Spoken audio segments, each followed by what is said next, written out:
You know, it's easy to really start thinking about your age and how old you are or how young you are and start putting lots of limitations around that.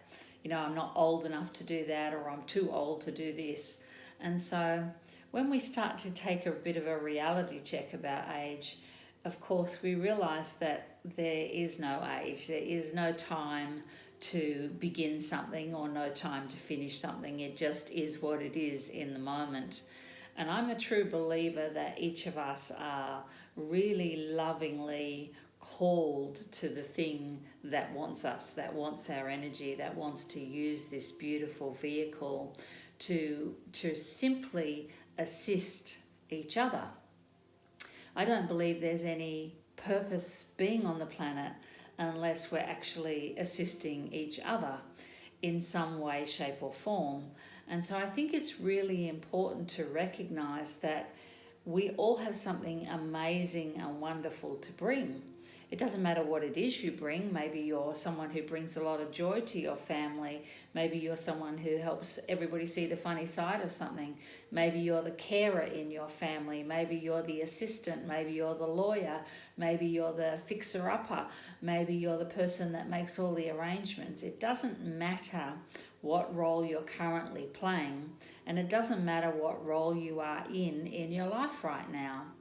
That's just something you've chosen to do, usually to pay the bills and keep food on the table. That usually has very little to do with who you really are and what joys you find and what passions you find in your life and what your real creative being is about. What I found in my life was that from a very early age, I just seemed to always have this ability, whether I learned it or was born with it. I just always had this ability to be sort of counseling and assisting other people. And I didn't go out into the world with a conscious belief around that. I think it's just something that is born within the nature of me. And somewhere in the nature of me, I've just always known that it was really important for me to assist people to feel better, to assist people to be in a calmer, more healed place about who they are. And that has passed through my life in every job I've ever had. I started life as many people do. I left school very young. I'm a self-educated person. I read many self-help books along the way. I was someone who suffered from severe shyness and anxiety for a really long time in my life. And I was someone who really didn't kind of fit into the system of learning. In fact, all I saw in the system of learning was lots of limitations and a lot of things that didn't seem to make any sense to me or make any sense to how I would use them in my life. So what I had to find was things that interested me outside of the formal learning. And the things that interested me were astrology and meditation and tarot, and books on self-learning and autobiographies were a really big love of mine. And so it's through my own learning and through my own seeking and through all the relationships that I brought to my life that I've really come into who I am. I've learned to grow into myself. And I think as I look out in the media world these days, I see a lot of amazing young people waking up at a very rapid rate because we are in a really big wake-up time now. And everybody's kind of racing ahead. Wow, there's all these amazing things and miraculous things you can do and manifest and bring to yourself. But I also want to talk about the people that go through a lot of enduring of pain and hardship in their life, because those experiences we bring to our life are the very places that we really learn the most about ourselves.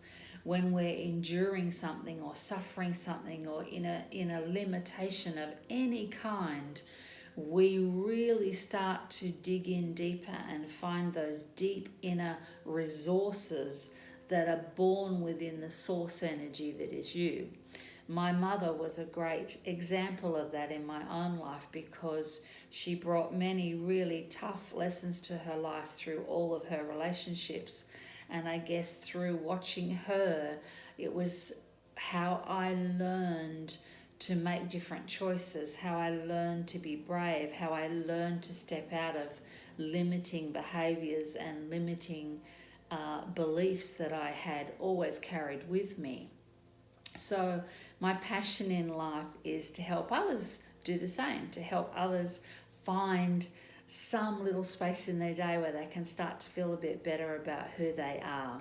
So I want to share my learning with you, and I hope that you will consider me a friend in your life, maybe someone who's holding your hand along the way as you take these little baby steps into feeling better. And all of what I share with you is simple, free information. It's just free information. Take on board what you want, discard what you don't want. But in my lifetime, I've learned that I have been really attending an academy of learning, an academy of loving. And I've had a lot of love to give over my life. It was something that came in with me naturally. It's something that I hope I share till the day I leave this life. And I hope that I will be able to pass to you some of the wonders and wondrous things I've learned that have really assisted me to grow, to reach that little bit deeper part of myself, and to continue to feel inspired to reach that another level of myself. Because I'd really like to be one of those people that stays interested and interesting in my life. So I hope you'll think about joining me again soon for my next little talk, and we'll talk more about your bravery. See you then. Bye for now.